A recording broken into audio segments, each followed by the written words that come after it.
Thank you. Each year at the Ethical Society, we organize our programs around a theme. Our theme this year is Exploring the Human Condition, and we have many fascinating and diverse platforms scheduled for you. Unfortunately, our speaker today, Chad Sabora, is ill and is unable to be with us. So our wonderful interim director, Amy Miller, a clinical social worker, relationship coach, mediator, and author, has volunteered to offer their thoughts on the topics of shame and addiction. Please welcome Amy and thank her and them for shifting with us this morning.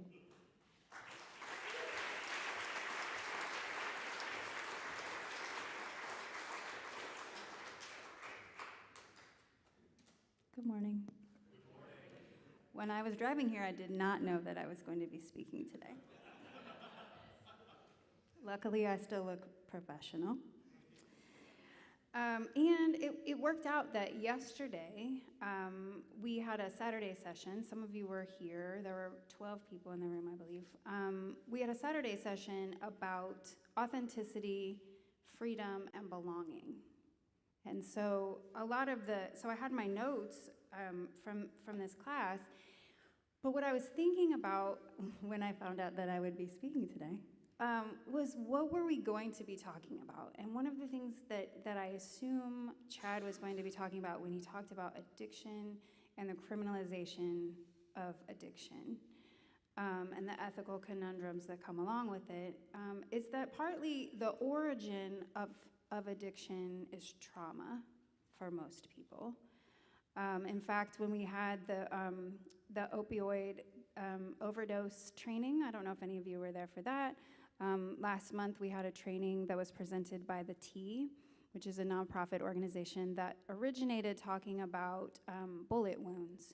But they moved into the area of addiction in part because the T stands for trauma, and their thesis is that trauma is the real drug. So when we think about trauma, we also think about shame, because so much shame occurs in the body when there's trauma, but even in the spirit when like even little t traumas happen. And so shame, when I was teaching this class yesterday or doing this workshop about authenticity, one of the things that kept coming up was it's hard to be yourself for some people. For some people, it's very scary to expose themselves, to show who they really are because they're afraid of rejection. And often the thing underlying that is shame. So, lucky for you, I already had written many, many things that were already prepared. So I wanted to read to you a chapter about shame. Carl Jung said shame is a soul-eating emotion. And I hadn't really put much thought into shame until I facilitated a 3-part group a few years ago called Shame, Vulnerability, and Intimacy, which actually I will be offering that here as well as a one part. But I should have done it before authenticity, freedom, and belonging, because you can't have authenticity, freedom, and belonging until you work through your shame, you're willing to be vulnerable, and you're willing to access intimate connections with other people. This group was pretty incredible when I did it the first time, and I had so many people sign up that I had to split the groups and have 2 concurrent groups going on alternating weekends. Who knew so many people wanted to talk about shame? Brené Brown knew that people wanted to talk about shame. Have any of you seen her very famous now TED Talk about, her first one was The Power of Vulnerability. Have you seen this TED Talk? Some nodding. And then she did a follow-up called Speaking to Shame. Honestly, that probably would have been a better platform for us today to just watch her TED Talk about shame. But if you haven't seen these 2, I wholeheartedly recommend them. But it's cool because all the participants, when I talk about this, connected deeply with the ideas and with each other, and were willing to be open and share. And my theory going in was that shame is often the thing that gets in the way, even without us recognizing it or naming it as such. Without resolving shame, we would always struggle with vulnerability and find true intimacy nearly impossible. And the group process confirmed my theory. We started with shame and were able to identify a number of areas where people are likely to experience shame. who you are as a person, which means just feeling fundamental shame that pervades everything. And believe it or not, a lot of people live this way. Something that happened to you, for example, abuse or trauma. People feel shame about what you've done in the past. For example, spending time in prison, risky behaviors, bad decisions. Sexuality and gender, for example, orientation or nonconformity. Sexuality, for example, desire, kink, type of sex. Religion, for example, sin, shame around sex. Body, for example, feeling too much of something or not enough of something else. An STI diagnosis, something that was avoidable but permanent. Addiction, white privilege, white guilt. Socioeconomics, for example, growing up poor. Low social status. Food, for example, overeating, restricting, food shame. Masculinity, for example, not feeling like a man or being shamed for some perceived weakness or for femininity. And this list is definitely not exhaustive. I'm sure we've missed some. But shame is the worst feeling. I remember the last time I found myself in the midst of a gut-wrenching shame cycle. I had taken my own advice about not making assumptions, about asking hard questions and vulnerability, and I had reached out to someone that I was pretty sure was avoiding me. I learned from her response because she used her words and she told me that I had disappointed her. I had hurt her and I had left her feeling abandoned when she needed me. But I didn't get defensive. I couldn't. She was right. I didn't realize I'd done something at the time, but when she explained her side of things, I could see why she felt that way. And I felt terrible about it. And all I could do was apologize and ask how I could make it right. And that's what I would tell any client or friend to do in a situation just like this one. I would say, own your stuff, apologize sincerely, ask how you can mend the damage, and then move on in the direction of the answer. Or I might say, don't feel bad beyond a reasonable amount of remorse. Guilt and shame are not useful. Or maybe I would say, you're fine. Everybody makes mistakes. Learn from it, make amends, and don't do the thing again. I know all the things I would say, and I said them to myself, yet that ashamed feeling lingered. That feeling of being vaguely in trouble. But instead of with a specific person, I was in trouble with life itself and my worthiness. And I feel it right here. And I don't know where any of you feel it, but when I have a shame spiral, I feel it right here. And I don't want to project, but I'm assuming many of you know this feeling, whether you feel it here or somewhere else. It's dramatic to describe, but there's that moment when you discover you've done something wrong or you've made a mistake. And the next thing you know, you've descended into a spiral of, I'm the worst. I don't deserve good things. Nobody loves me. I should just give up. I suck at life, etc. Until it either organically passes or you get some clarity and distance.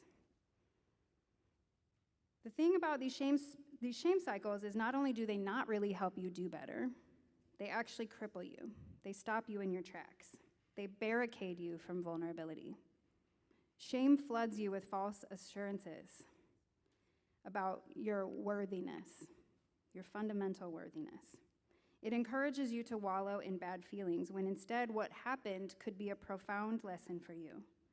Instead of wasting time feeling like a piece of garbage, you could be taking inventory of what you need to work on, or clarify, or be mindful of.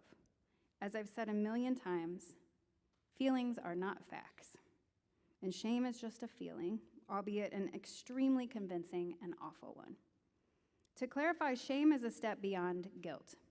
Guilt, according to Brené Brown's definitions, is feeling bad about what you did.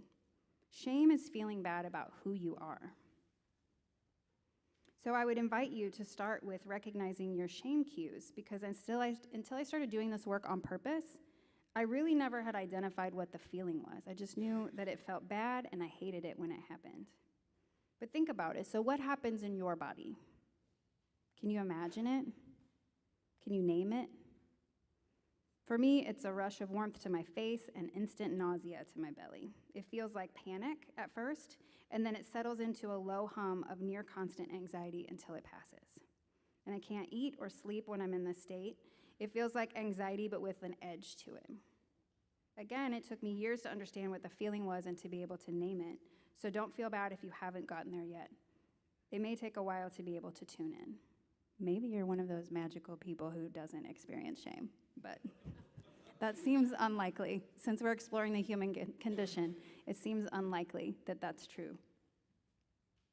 But once you know how the feeling of shame shows up in your body, you can start to recognize it right away. And so here's the next practice for you. Begin paying attention to the situations or people in your life that trigger you to feel ashamed. It may be happening way more frequently than you realize. Conversely, you may find that it is only occasional, but that it tends to linger. Whatever the case may be for you, next time you find yourself starting to spiral down the emotional trash chute that is a shame spiral, use all of your will to pump the brakes. Go check in with someone you love and trust and be like, hey, I screwed up. Am I still okay? And they'll say yes. And then hopefully you can breathe a little bit and give yourself some grace and handle your business from a clearer place. What I don't want you to do is to turn inward. Keep it all to yourself and continue the spiral. It is important to check in with someone because you may need that external grounding and reassurance before you will allow yourself to stop spiraling. Shame requires secrecy to flourish. As soon as you say the thing you are ashamed of out loud, it loses some of its power, especially when someone you love is able to say, it's okay, I still love you. I keep mentioning Brené Brown, but she really is the expert on this stuff, and I'd be remiss if I didn't credit her. She said something that has really stuck with me since the first time I heard it, and which has fundamentally changed how I react when someone shares something they feel shameful about. It's this simple. Empathy is the antidote to shame. Let me say that again. Empathy is the antidote to shame. When you feel ashamed, what you mostly need is empathy. You need to know you're not alone and that someone else hears and understands you without judgment. Likewise, when someone else feels ashamed, what you should strive to offer them first and foremost is empathy. Fred Rogers once said, anything that's human is mentionable, and anything that is mentionable can be more manageable. When we talk about our feelings, they become less overwhelming, less upsetting, and less scary. The people we trust with that important talk can help us know that we are not alone. In other words, empathy is the key to unlocking shame. By the way, the Mr. Rogers people are very cool, and they gave me permission to use this quote in my book, and it made me very happy. Because Mr. Rogers is actually a really non-toxic masculine figure in the world. He was amazing. Looking onward, what if we not only were able to avoid the paralysis of the shame spiral, but we were able to pretty immediately translate those experiences into learning tools? Does that feel possible to you? For me, it does, even though it's challenging. Once I moved through the incident with the friend I mentioned and was able to hear and understand how I'd disappointed her, I was able to name specific things I learned from it.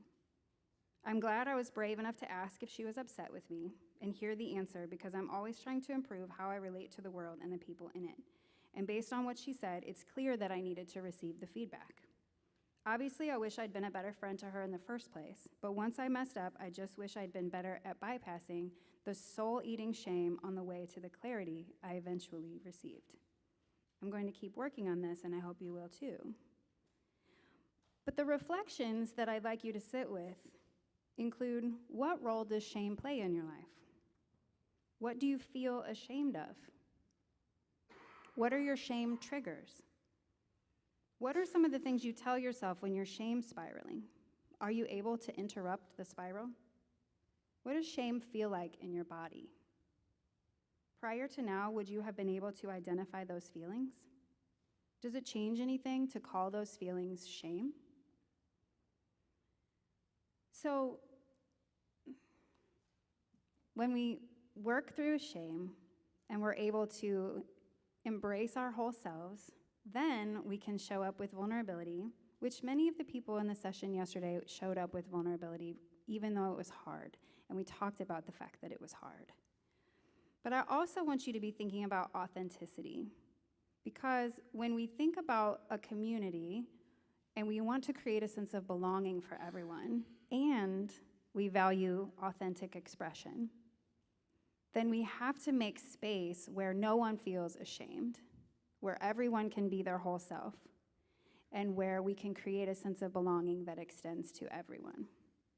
So your homework, besides the shame stuff, your other homework is, and I made the people in the workshop do it in the moment. I won't make you do it in the moment, but I asked them to list the qualities you associate with your most authentic self, meaning when you are most free from influence, when you are not people-pleasing, and when you are not what I call stretching to fit. So think about the qualities that you embody when you are the most authentic, and then think about where and when you are able to be that way. If you're able to be that way here, then we are doing a great job. And if you're not able to be yourself here, then let's talk about that. And we'll keep talking about it. You guys have another year with me, like it or not. And we'll keep talking about it, and we'll keep working on this stuff. But thank you so much for letting me talk with you today. I'm sure Chad would have given you something totally different, potentially better, who knows. But hopefully we'll get to have him back in the spring sometime, or get to have him here in the spring, and have a great day. Samantha? Thank you.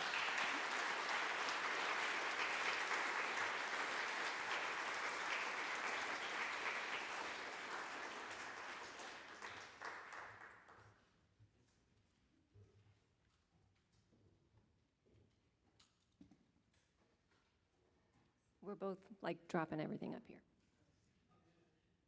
My pencil. Okay. Amy, I appreciate you so much. Your dedication and your care for our community and your willingness to step up when called. I appreciate you, and I know that we all do as well. So if we can give another round of applause.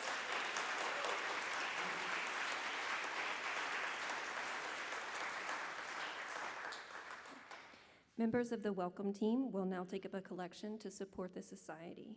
If you are moved to make a donation today, we appreciate anything you may be able to offer.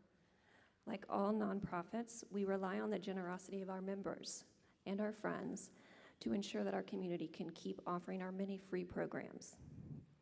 If you don't have cash with you today, you can donate at ethicalstl.org/donate or use the QR code on the screen. Or, even better, you can become a pledging member. If you are interested in joining the Ethical Society, our membership coordinator, Courtney Scott Camarada, will be available afterwards to answer any of your questions. We also would love to keep you informed about future events at the Ethical Society of St. Louis. If you'd like to learn about those events, please join our weekly newsletter by using the QR code above me. There is a lot going on at the Ethical Society, and I hope that you can find ways to get involved and connected into our community in ways that feel really good for you. If you want more details about any of these events, you can check out the weekly newsletter, the Friends of the Ethical Society Facebook page, or email the relevant staff or volunteer. And all of our staff and board contact information is on the website, so if you need help finding those resources, let us know. I have quite a few announcements today, so let's get started. Our platform on Sunday, November 26th, will be fully devoted to conducting community service. All ages are welcome to participate, although the nursery will provide childcare for our younger children. We are collecting donations for this day in advance, so please bring in toiletries or hygiene items or cleaning supplies to support immigrants or refugees through the International Institute. School supplies and early reader books will also benefit these families and are very welcomed. We are collecting toiletry and hygiene items for unhoused individuals through the Atheist Alliance, helping the homeless as well. And these individuals additionally need items to cope with the cold weather: hand warmers, emergency blankets, thick socks. You know what you like when it's cold. Bring those things. You can see the full wish list online in the weekly email blast and in the Connection newsletter. Thank you for RSVPing for the service platform and for donating items to benefit these individuals and organizations. You can contact Crystal White if you have any questions. The Leader Search Task Force wants to be sure that you know that they are hosting listening sessions to learn our members' priorities for our next leader. The first session is tomorrow evening. That's Monday, November 13th at 7 p.m. in the Hinkie Room. You can read more about this on the flyers that are around the building, last week's email blast, and in the connection. These sessions are designed so that you only need to attend one session to get the full benefit, so please make it a priority.